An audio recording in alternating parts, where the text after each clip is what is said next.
어제에 이어서 계속해서 사도 바울이 에베소에서 아닙니다. 밀레도에서 에베소 장로들을 초청하여서 신앙에 권면하는 내용들을 우리가 보고 있습니다. 사실은 이게 보면은 권면인데 어떻게 보면은 요즘 오늘날로 말하면은 재직 교육하는 어떤 그런 기분이 좀 듭니다. 그런데 28절, 이제 오늘 우리가 본문에 택한 28절부터는 재직 교육 가운데에서도 뭐랄까 좀 소제목을 붙여본다면 리더십 교육, 영적 리더십. 이제 바울이 에베소에서 3년간 양육을 했습니다. 그러니까 특별히 아마 제일 오래 머물렀던 기간이죠. 여러 가지 교회를 개척하면서 1차, 2차, 3차를 그저 터키, 유럽 지역을 다니면서 이제 교회를 개척하고 돌보는 가운데서 에베소에서 3년이나 머물면서 그 사람들을 양육했습니다. 이제 그 가운데 에베소의 장로들을 밀레도로 초청하여서 이제 아마 바울이 이제 여기서 한번 이제 헤어지면은 다시 이제 내가 에베소에 와서 여러분들을 만날 수 없을 것이라는 것을 알고 마지막 신앙교육, 재직교육을 하는 가운데 28절부터는 이 소제목이 영적 리더십이라고 붙이면 될 만큼 그 장로들에게 리더로서의 어떻게 해야 되는가 그 권면을 하고 있는데 한번 보겠습니다. 자, 28절 첫 부분에 여러분은 자기를 위하여 또는 온 양떼를 위하여 삼가라. 자, 여기서 삼가라는 것은 조심하라는 겁니다. 자기 자신을 늘 조심해서 잘 살펴보라. 뭐를? 자기를 위하여 또는 양떼를 위해서. 자기를 위하여서도 그렇고 양떼를 위해서. 자, 양떼란 것은 교회의 성도들을 말하는 거죠. 그러니까 이 에베소 장로들은 리더들이니까 교회의 성도들을 조심해서 잘 살펴봐라. 여기서 삼가라 또는 조심해서라는 것은 부정적인 의미가 아닙니다. 아주 긍정적인 의미로 너 자신을 위해서도 살펴보고 그리고 양떼를 위해서 살펴봐라 이렇게 말합니다. 그러니까 이제 영적 리더십인데 리더들은 늘 죽을 때까지 자기 자신을 살펴봐야 됩니다. 내가 무엇이 부족한지, 내가 어디가 어그러졌는지 이거 죽을 때까지 살펴봐야 돼요. 그게 그러니까 다른 말로 하면 진짜 좋은 리더들은 죽을 때까지 자기가 배우는 자로서 살아야 되는 겁니다. 이제 내가 어느 정도 이제 이만큼 되었으니 나 이제 더 배울 게 없어. 나는 이제 오직 가르칠 것밖에 없어. 물론 리더는 잘 가르쳐야 됩니다. 그러나 리더는 가르치기 전에 계속해서 배워야 되는 거죠. 내가 무엇이 부족한지. 왜냐하면 또 시대가 계속해서 바뀌지 않습니까? 시대가 바뀌면 이 시대가 어떻게 바뀌었는지, 이 바뀐 시대에 우리가 어떻게 신앙생활을 하든지, 나는 이 바뀐 시대에서 잘 하고 있는지 자기 자신을 늘 살펴봐야 되는 겁니다. 그런데 이제 우리 한국 교회 성도들이 어느 정도 딱 올라가면은 이제 자기 자신을 살피지 않고 누구를 살핍니까? 다른 사람들에게 티가 있는지 없는지 그거를 보는 겁니다. 그럼 죽을 때까지 다른 사람의 눈의 티보다는 자기 눈의 들보를 계속해서 살펴봐야 되는 겁니다. 그죠? 내 말과 내 행동이 때로는 깊은 내 내면의 내 감정이 하나님에게 맞는지 안 맞는지 늘 자기 자신을 살펴봐야 되는 겁니다. 그게 좋은 리더고 좋은 지도자입니다. 자, 그리고 양떼를 위하여 양떼를 또 삼가라. 양떼를 살펴야 되는. 당연히 이건 리더니까 멤버를 살펴야 되는 겁니다. 그런데 이제 리더가 멤버를 살피고 돌보기 위해서는 자기 자신이 최소한 멤버들보다는 한 발자국 아니 반 발자국은 앞서가 있어야 됩니다. 그렇지 않습니까? 리더가 멤버들하고 똑같은 수준이면 뭐 이거 돌보거나 앞에서 리더할 수가 없는 거죠. 최소한 반 발자국 정도는 더 분별력이 있어야 되고 더 성숙해야 되고 더 자기 자신을 살펴볼 줄 알아야 되고 항상 한 발자국 더 앞서 나가서 끌어갈 줄 알아야 됩니다. 그게 양떼를 돌보는 거죠. 그래서 우리 교회 구역장이나 이제 선교회장 같은 분, 뭐 당회원 같은 분들은 교회 직분 가운데서 리더십에 있는 직분들입니다. 구역장은 자기 구역, 선교회장은 자기 선교회원, 또 당회원들은 교회 전체의 책임과 의무를 그리고 교회 전체가 자기들에게 준 대의를 준 그런 그 리더들 아닙니까? 그러니까 늘 교회 오면은 우리 구역원들이 오늘 교회에 왔는지, 우리 선교회원들이 왔는지 안 와서는 왜 안 왔는지 그 중간에 전화를 해보고 살펴봐야 됩니다. 그러니까 만약에 제가 뭐 조사는 안 해봤지만은 우리 구역장하고 선교회장님이 지난 주일날 우리 구역원 가운데 그리고 우리 선교회원한테 누가 안 왔다. 뭐 안 오면 안 왔지. 이게 아니고 이건 이건 양떼를 살피는 리더가 아닙니다.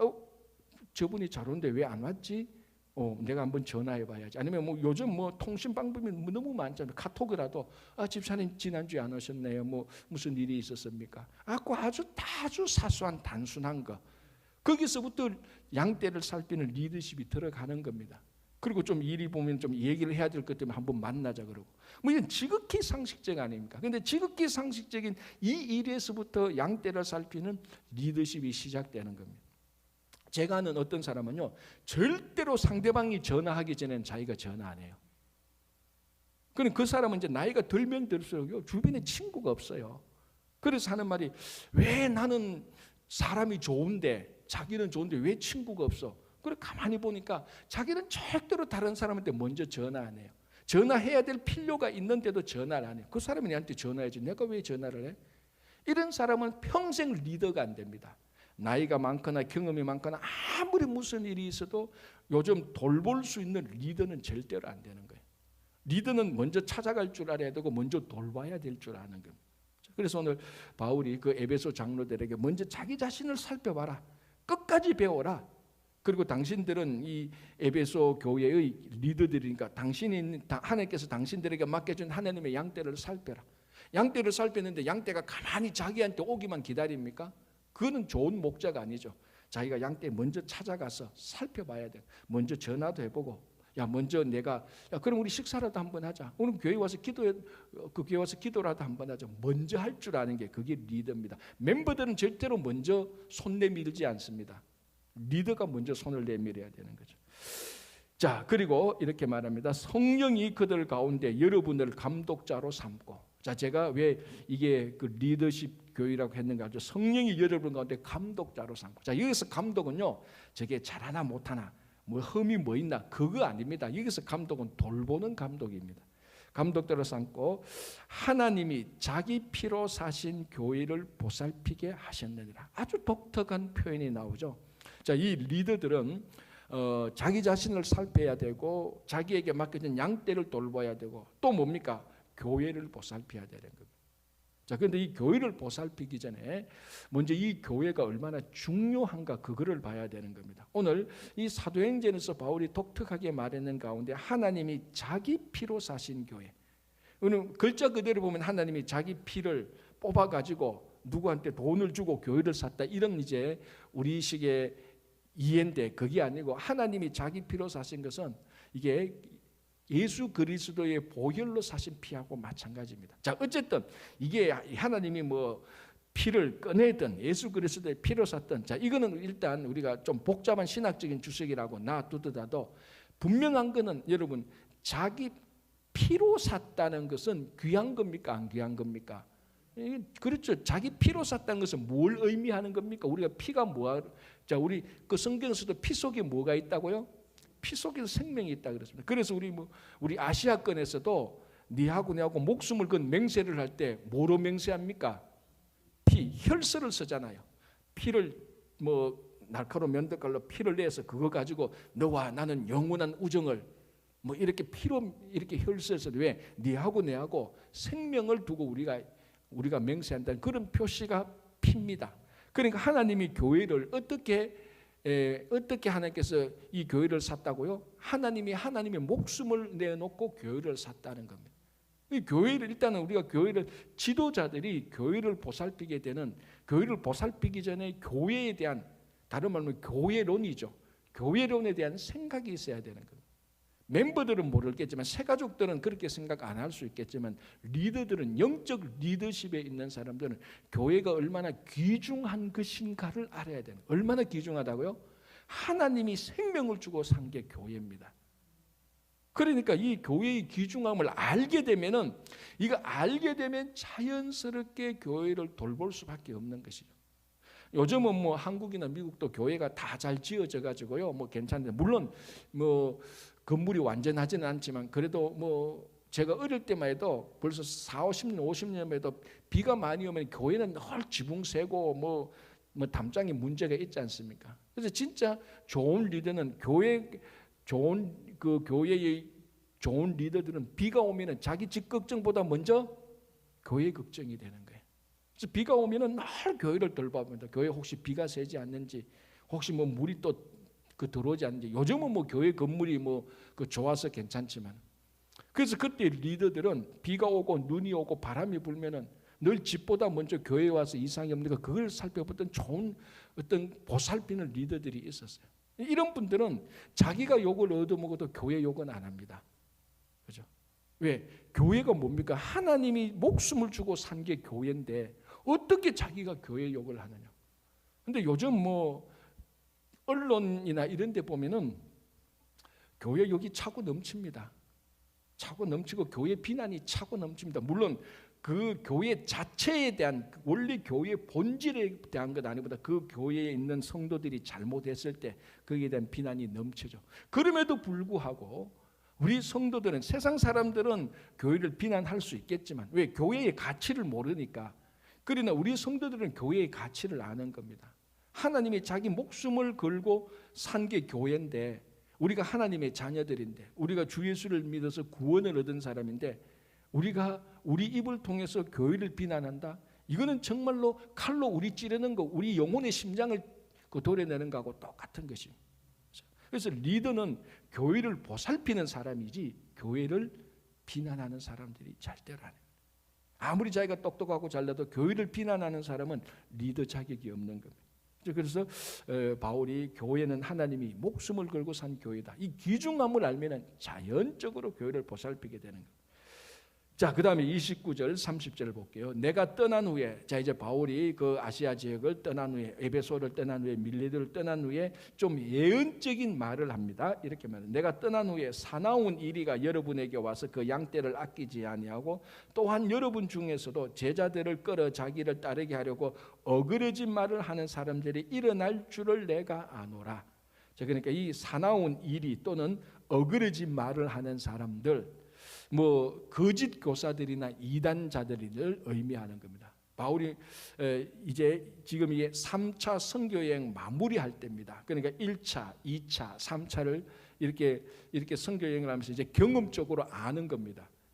바울이 잘 복음을 가르쳐주고 잘 양육하고 복음의 본질을 선포했지만 늘 바울이 떠나고 나면은 또 이상한 사람들, 어그러진 말을 하는 사람들, 사나운 이리와 같은 사람들이 와서 엉뚱한 소리를 해서 흩어지는 것을 많이 경험했습니다. 거기에 대해서 편지를 썼던 것이 갈라디아서 아닙니까? 갈라디아에서 사도 바울이 복음은 예수 그리스도를 믿음으로 말미암아 구원을 얻는다, 오직 믿음으로 구원을 얻는다고 그렇게 선포하고 가르쳐줬는데, 바울이 지나가고 난 다음에 무슨 사람들이 옵니까? 유대인 율법주의자들이 와서 예수만 믿어서 안 된다, 너희들이 할례를 받아야 된다. 이 또 할례를 받아야 된다는 이 의미가 뭡니까? 행함, 구원에 있어서 오직 예수 그리스도의 은혜 외에 뭔가를 더 추가했단 말이죠. 행하는 것을 추가했습니다. 그게 뭐 할례든 무엇이든 선한 일이든 그것이 꼭 할례나 선한이나 그게 중요한 것이니까 한 것이 아니고 예수 그리스도의 은혜 외에 다른 것을 추가해서 구원을 받는다고 말을 했던 이 유대인 율법주의자들이 갈라디아 교회의 복음의 본질을 다 어그러놨습니다. 그래서 갈라디아서를 보면 바울이 그런 거짓 교사들에 대해서 굉장히 화가 났지 않습니까? 내가 전한 복음 외에 다른 복음을 전하면 뭐라고요? 저주를 받을지어다. 우리 믿는 자들이 상대방에 대해서 할 수 있는 가장 악한 말이 뭡니까? 저주받으라는 말 아닙니까? 지옥 가라는 말 아닙니까? 그죠? 바울이 그렇게까지 말을 했다고. 왜? 이 어그러진 말을 하는 사람들은, 사나운 이리들이 계속해서 바울이 지나가면 해치니까 이상한 거를 좀. 자, 그런데 이런 보십시오. 이 교회에 와서 어그러진 말을 하는 것은 누가 딱 봐가지고 야 이건 엉뚱한 말이다 그렇게 아닙니다. 비슷하게 보이는 겁니다. 그래서 이런 것들을 사이비 이단이라고 말을 하는 겁니다. 여러분, 누가 와서 예수 믿으면 구원 얻는 게 아니고 저기 이상한 신 산에 있는 산신령을 믿어야 구원 얻는다. 그러면 우리는 딱 보입니다. 저거 거짓말이구나. 금방 아는 겁니다. 근데 이단들은 금방 눈에 딱 봐서 알도록 하는 게 아닙니다. 비슷하게 오는 겁니다. 근데 자세히 보면은 이게 어그러져 있구나. 이게 사나운 일이고 양두구류, 그러니까 안에는 늑대인데 양의 탈을 썼구나. 우리 금방 알 수 있습니다. 자, 이렇게 분별하기 위해서 리더들은 분별력이 있어야 되는 겁니다. 그래서 리더들은요 반드시 분별력이 있어야 돼요. 분별력은 말씀과 기도에서 나오는 겁니다. 다른 수가 없습니다. 세상에서 아무리 똑똑해도요, 세상에 뭐 하버드 대학교 교수직이 있다 할지라도 말씀과 기도 없이는 영적 리더십의 분별력은 생기지 않습니다. 100% 확실합니다. 그래서 이게 어그러진 말인지 비슷한 말인지 우리가 분별하기 위해서 분별력이 있어야 됩니다. 그래서 기도할 때 분별력을 달라고 기도를 하고, 그리고 우리가 말씀 가운데 있을 때 이런 것을 분별해서 사나운 이리를 쫓아낼 줄 알고 어그러진 말을 똑바로 펼 줄 아는 리더가 돼야 되는 겁니다. 자, 그래서 31절에 그러므로 무슨 말입니까? 바울이 떠나고 난 다음에 사나운 이리들이나 어그러진 말을 하는 사람들이 와서 교회를 혼란시킬 것을 알기 때문에 31절 그러므로 여러분이 일깨어 내가 3년이나 밤낮 쉬지 않고 눈물로 각 사람을 훈계하던 것을 기억하라. 여기서 훈계는 밤낮 아침에 나서 너 이거 잘못했어 정죄하는 게 아닙니다. 눈물로 그들을 말씀으로 양육했던 겁니다. 자, 이제 우리 어른들이 되면, 교회의 어른들이 되면, 요즘 이제 뭐 다 하는 말인데 꼰대라는 말 알지 않습니까? 내 때는 이래 안 돼, 너희들은 왜 이래? 그러니까 이 꼰대라는 말 속에 있는 부정적인 의미가 뭔가 하면은 늘 자기보다 못한 사람을 정죄하는 사람입니다. 늘 지적하죠. 이거는 잘못됐어, 이거 잘못됐어, 나는 그렇게 안 했어, 내 때는 잘했어, 이런 식으로 늘 지적하고 무시하고 자기는 우월감에 드는 이런 나이 드신 사람을 한국에서는 꼰대라고 말을 합니다. 그러니까 글자 그대로 늘 훈계만 하는 거죠. 옛날에 훈장 선생님처럼. 그런데 바울이 여기서 훈계했던 것은, 눈물로 훈계했던 것은 정죄한 것이 아닙니다. 눈물을 흘리면서 고난을 겪어가면서 말씀으로 양육시킨 겁니다. 여러분 한번 보시죠. 여러분 또 주변에 존경받는 어른들이 늘 잘못한 것을 지적받는 그 지적하는 것을 존경하는 젊은이들은 아무도 없습니다. 진짜로 눈물로 그들을 돌보고 그들을 세워주고 격려하는 어른들이 다 존경받지. 그렇죠? 바울이 지금 그 에베소 장로들을 위하여서 3년간 눈물로 훈계했습니다. 그 존경받는 사도 바울이 리더였고 이 에베소 장로들을 그런 리더로 지금 양육하고 있는 겁니다. 자, 32절. 지금 내가 여러분을 주와 및 그 은혜의 말씀에 부탁하노니 그 말씀이 여러분을 능히 든든히 세우사. 아까 말했죠. 천하 없어도 영적 리더십, 영적 분별력을 가진 사람은 말씀 없이는 절대로 안 됩니다. 그러니까 내가 세상에 리더십이 아무리 있다 할지라도 하나님의 말씀을 배우지 않았다면은 영적 리더십은 없습니다. 세상에 뭐 회사를 경영할 수는 있겠지만, 그래서 그 말씀이 여러분들 능히 든든히 세우고, 그렇게 또 뭡니까? 거룩하게 한다. 그러니까 영적 리더십의 특징은 거룩함에 있는 거죠. 아니, 교회의 특징, 성도의 특징, 영적 리더의 특징은 세상과의 가장 구별된 원칙적인 게 바로 거룩입니다. 세상과 교회의 원칙적인 가장 기본적인 게 이게 거룩이죠. 왜냐하면 세상 자체가 거룩하지 않고 교회 자체, 신앙 자체는 거룩함이 있으니까. 그래서 영적 리더에 있는 사람은 말씀을 배우고 거룩한 생활의 본이 되어야 되는 겁니다. 자, 33절 내가 아무의 은이나 금이나 의복을 탐하지 아니하였고 물질적인 탐심이 없었다는 거 말합니다. 그래서 34절에 여러분이 아는 바와 같이 이 손으로 나와 내 동행들이 서는 것을 충당하여. 그래서 바울은 자비량 선교사였습니다. 자기가 벌어서 자기가 선교에 필요한 의식주를 해결하고 선교비에 들은 것을 자기가 다 했습니다. 물론 바울이 완벽하게 하나도 도움받았지 않았다는 건 아닙니다. 가만히 보면 바울도 숙식을 도움받았습니다. 예를 들자면은 빌립보에서 자주장사 루디아를 통해서 숙식을 도움을 받았던 적이 있습니다. 하나도 도움 안 받았다 그런 건 아니죠. 그러나 원칙적으로 바울은 자기가 선교하는데 자기가 벌어서 하는 원칙이 있었습니다. 그 원칙의 중요한 동기가 뭔가 하면 금이나 은이나 물질에 대한 탐욕이 없었기 때문입니다. 뭐 그런 사람들은 거의 없지만 가끔 사꾼 선교사들이 있습니다. 사실 이런 사람들은 사실은 선교사가 아니죠. 선교사의 탈을 쓴 잘못된 사람들인데, 그런 사람들이 이제 비밀리에 이제 선교를 후원금을 받아가지고 뭐 자기 개인적인 땅이나 집을 사는 정말 뭐 천이나 만에 있을까 말까 선교 사람인데 사실 그런 사람은 선교사가 아닙니다. 그런 사람들이 있긴 있겠죠. 바울이 자비랑 선교를 한 것은 어떤 사람들에게 폐도 끼치지 않고 자기 자신이 탐욕이 없음을 보여주기도 하고 실제로 탐욕이 없다는 거예요. 그래서 은이나 그는 의복을 탐하지 않고 자기가 벌어서 선교하는데 다 쓰고, 그것을 바울이 뭐라고 하면 이런 것을 바울 스스로가 모범을 보였다는 겁니다. 그래서 영적 리더십, 아니 세상 리더십도 그렇습니다. 리더십에 있어서 그 사람이 자기 멤버들에게 본이 되지 않으면 아무리 말을 잘해도, 아무리 인물이 좋아도, 아무리 세상적인 능력이 뛰어나도 그 사람은 리더는 안 되는 겁니다. 그래서 바울에게서 우리가 영적 리더십을 배울 수 있는 것은 중요한 것은 바울 스스로가 자기 자신이 그 본에 있었던 것입니다. 그래서 바울이 죽을 때 뭐 집도 절도 없이 그냥 그대로 죽지 않습니까? 그대로 순교하지 않습니까? 그죠? 자, 35절 보겠습니다. 범사에 여러분에게 모본을 보여준 바와 같이 수고하여 약한 사람들을 돕고 또 주 예수께 친히 말씀하신 바 주는 것이 받는 것보다 복이 있다. 요거는 복음서에서 예수님께서 하신 말씀은 아닌데 예수님께서 친히 말씀하신 것을 바울이 다른 사람을 통해서 들었습니다. 근거 있는, 아마 이럴 수는 있겠죠. 추정하면은 바울이 이제 예수님의 12 제자들과 교제를 했으니까 예수님께서 하신 말, 여러분 예수님께서 3년 동안 사역하시면서 예수님께서 하신 모든 말씀이 복음서에 다 있는 건 아닙니다. 모든 말씀을 복음서에 다 넣어놓은 건 아닙니다. 복음서에 마태, 마가, 누가, 요한이 자기가 복음서를 하면서 그 영생을 얻고 구원을 얻기 위해서 자기가 전해 듣고 자기가 경험한 것을 기록한 것이 모든 것을 다 기록한 건 아닌데, 그 중에 주는 것이 받는 것보다 복이 있다는 말씀은 복음서에 없지만은 예수님이 분명히 3년 동안 사역하실 때 했던 말씀을 바울이 들었습니다. 바울이 직접 들은 건 아니죠. 바울은 예수님을 직접 본 적이 없으니까.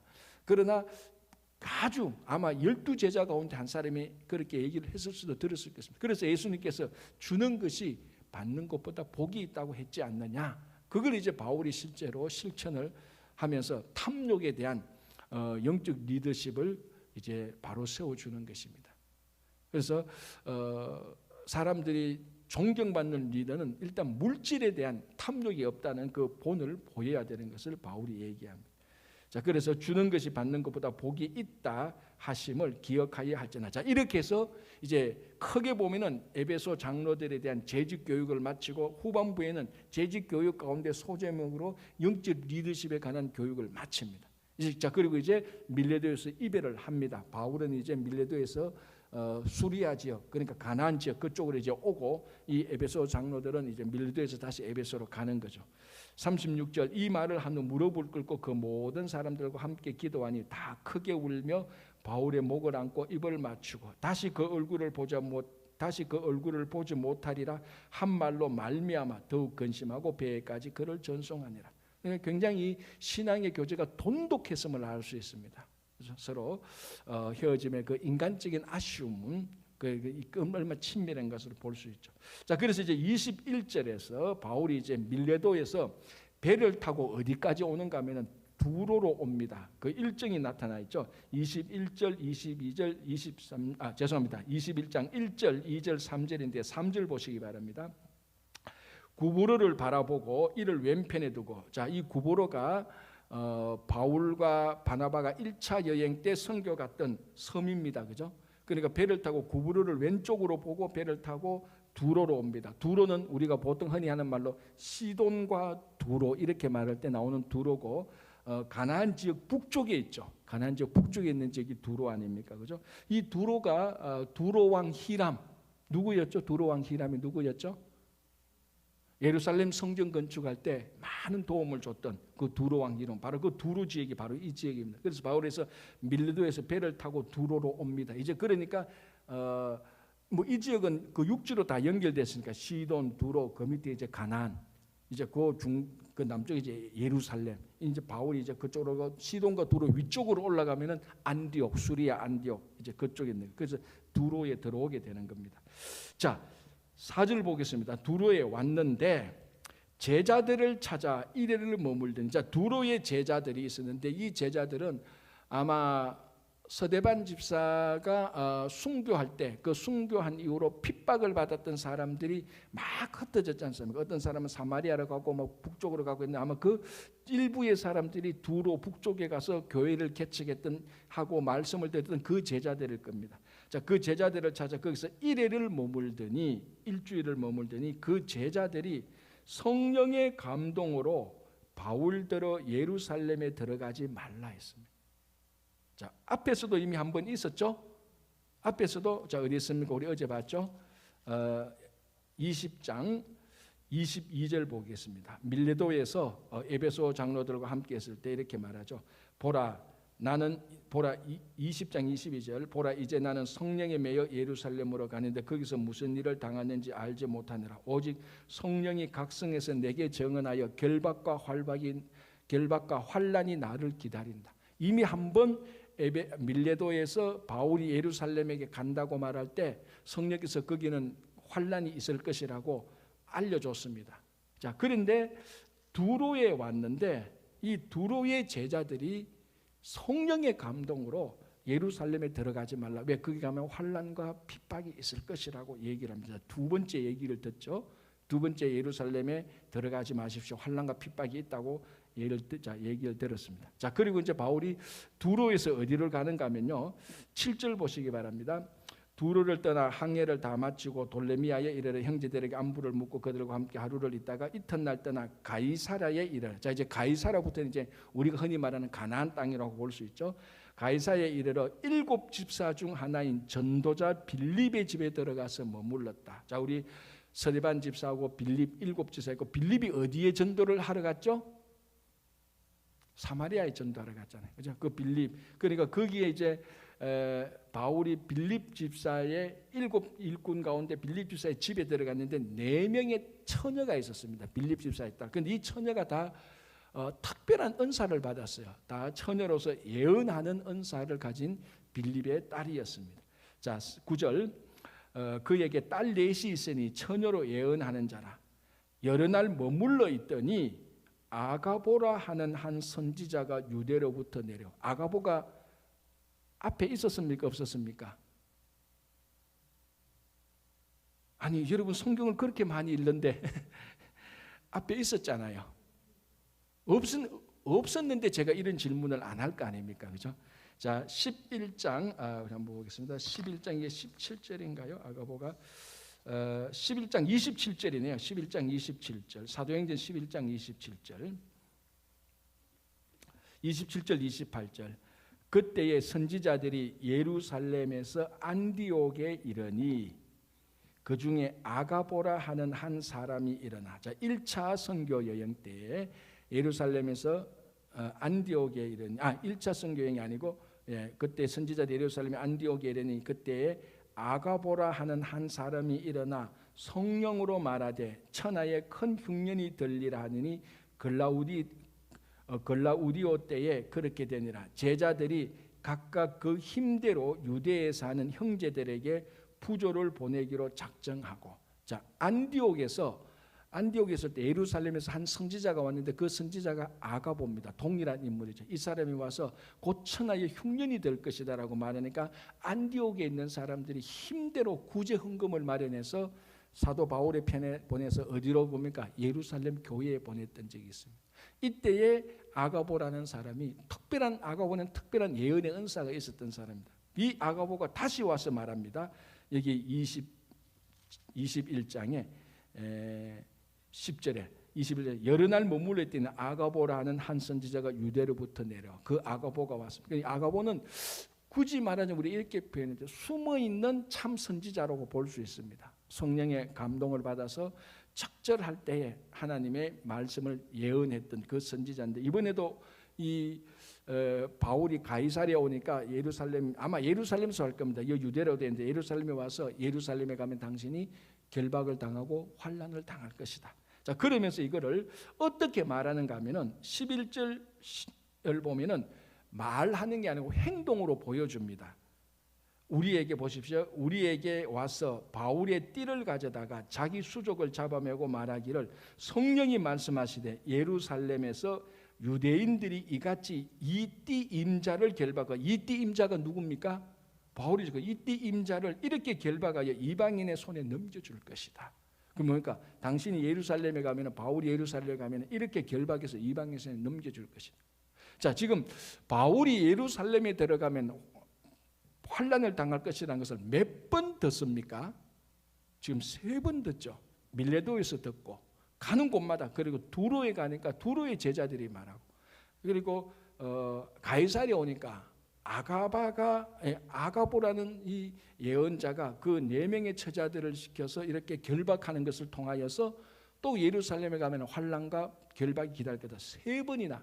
그리고 이때마다 다 성령의 감동으로 얘기하는 겁니다. 자, 바울이 예루살렘에 들어가야 됩니까? 안 들어가야 됩니까? 자, 이 정도면 안 들어가야 되지 않습니까? 자, 그런데 우리가 어제 본 것처럼 20장 22절에 나온 것처럼, 보라, 이제 나는 성령에 매여 예루살렘으로 가는데 거기서 무슨 일을 당하는지 알지 못한다. 그런데 무슨 일을 당하는지는 이제 알았습니다. 환난과 핍박에 당할 것은 알았는데, 그런데 예루살렘으로 가는 것은 성령에 매여서 들어간다는 겁니다. 자, 그러니까 이 12절 보시기 바랍니다. 우리가 그 말을 듣고 그곳 사람들과 더불어 바울에게 예루살렘으로 올라가지 말라 권하니.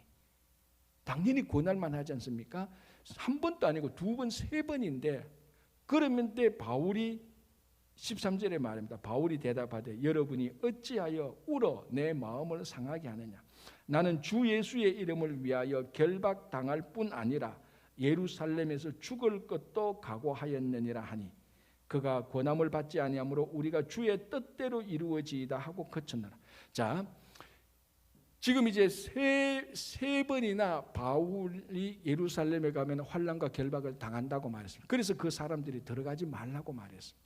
그런데 바울이 그 환난과 결박이 혹시나 설마 없을 수도 있겠지가 이제 아니죠. 확실하게 있습니다. 3번이나 예루살렘에서 고난 당할 것이다. 그럼에도 불구하고 바울은 성령에 의해서 고난이 있는 것을 알고도 예루살렘에 들어가는 겁니다. 그래서 제가 어제도 말씀드린 것처럼 이 2개가 서로 상반되는 게 아니고, 환난과 고난이 있으니까 사람들이 들어가지 말라 그래도 환난과 고난이 있는 줄 알고 예루살렘으로 들어가는 겁니다. 마치, 자, 예수님이 예루살렘에 들어갈 때 예수님은 그 예루살렘에서 무슨 일이 일어날 것을 알았습니까? 몰랐습니까? 알았죠. 십자가에 못 박힌 줄 알았죠. 그래서 겟세마네 동산에서 처음에는 잔을 내게서 옮기소서라고 기도를 했습니다. 그러나 기도를 하면 할수록 하나님의 뜻에 맡기면서 아버지의 뜻대로 이루어지라고 그 예루살렘에서 자기가 십자가에 달려 돌아갈 것을 알고 십자가에 들어갔습니다. 죄송합니다. 바울도 지금 그런 모습하고 비슷합니다. 3번이나 거기 당하면 당신은 결박당하고 이방인 손에 넘겨질 것이다. 그렇게 알고 있음에도 불명하고 그 고난 속으로 사도 바울은 성령에 매여서 예루살렘에 들어가는 것. 그래서 어제 말씀했던 것이 더 정도가 진해지는 거죠. 더 강화되는 거죠. 성령께서 성도들을 인도하실 때는, 때로는 내가 성령의 인도하심을 받아가는 데는 그 안에 고난과 환난이 있는 경우도 많다는 겁니다.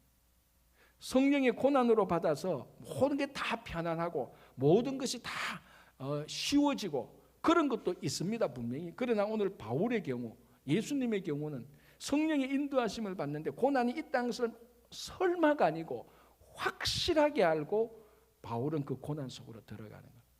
이런 것을 통해서 볼 때 우리가 신앙생활을 할 때, 또 주님의 일을 감당할 때, 야, 저거 일하면 내가 고난 받겠는데, 야, 저 일하면은 저 내가 사람들한테 오해받겠는데, 그럼에도 불구하고 그 일이 하나님의 일일 때는 성령께서 우리를 인도해서 그 안으로도 들어가게 할 때가 있습니다.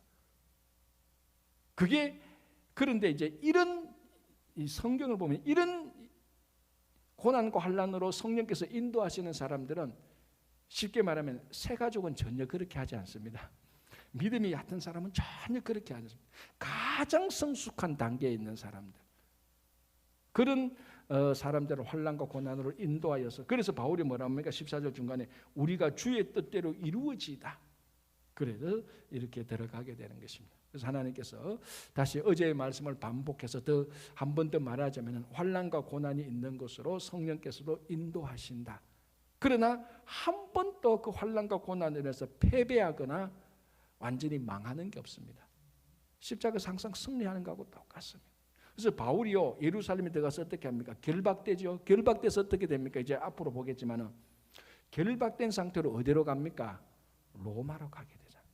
예루살렘에서 고난 당합니다. 그럼 그 고난이 바울이 진짜로 자기가 어제 왔죠. 바울의 비전이 뭐였습니까? 환난 가운데 사역 가운데 내가 로마도 보아야 하리라 그랬어요.